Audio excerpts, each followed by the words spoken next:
Il s'agit d'un boîtier relativement attendu par certains, l'A7 V de Sony. Pour rappel, la gamme Alpha, qui est constituée principalement d'hybrides et qui est sans doute l'une des plus appréciées de la marque, est divisée grossièrement en 3 catégories. Les A7R, pensés pour la photographie, les A7S, axés sur la vidéo, et les A7 II, 3, 4 et 5, représentant le juste milieu entre les deux et qui concernent le boîtier du jour. Concrètement, ce qui m'a interpellé le plus sur ce dernier, c'était la combinaison de son capteur 7K stabilisé sur 5 axes, partiellement empilé de 33 mégapixels et du processeur Bionic R2 qui, ensemble, offre des possibilités de lecture 4,5 fois plus rapides qu'avant et des rafales sans rupture de visée jusqu'à 30 images secondes. La gamme dynamique est affichée à plus de 16 stops, ce qui est vraiment bien. Il peut aller jusqu'à plus de 60 fps en 4K HDR sans crop et 120 fps mais uniquement en Super 35 et donc avec un léger crop.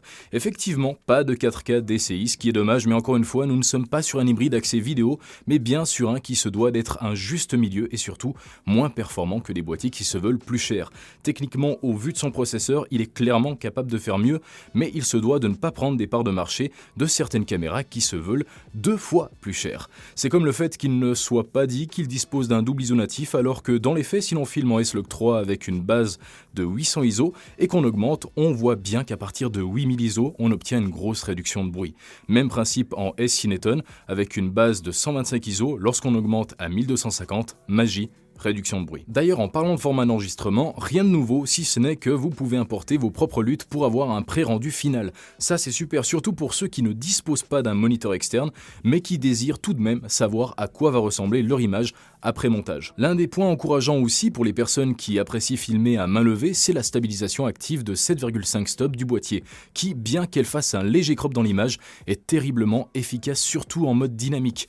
On retrouvait déjà ça dans la FX2, et je trouve super que Sony l'ait gardé dans cet A7 V. L'autofocus, quant à lui, est comme on peut l'imaginer sans concession. Franchement, je n'ai pas grand chose à dire si ce n'est qu'il est très bien, comme d'habitude, avec des reconnaissances de sujet très avancées et au niveau ergonomique. À part 40 grammes de plus que l'A7 IV, c'est son moniteur qui a bien grandi et qui en plus peut se positionner sur 4 axes. C'est simple, il n'y a pas mieux sur un boîtier de ce style. En résumé, c'est un excellent hybride qui s'affiche à moins de 2600 € et qui est une bonne concession entre vidéo et photographie pour ceux qui font les deux. Couplez-le à un magnifique objectif Zeiss et vous disposerez d'un outil de taille pour vos futurs projets. En tout cas, j'espère que vous avez apprécié cet épisode et nous on se revoit prochainement dans une nouvelle vidéo. Alors d'ici là, portez-vous bien. Allez, ciao ciao.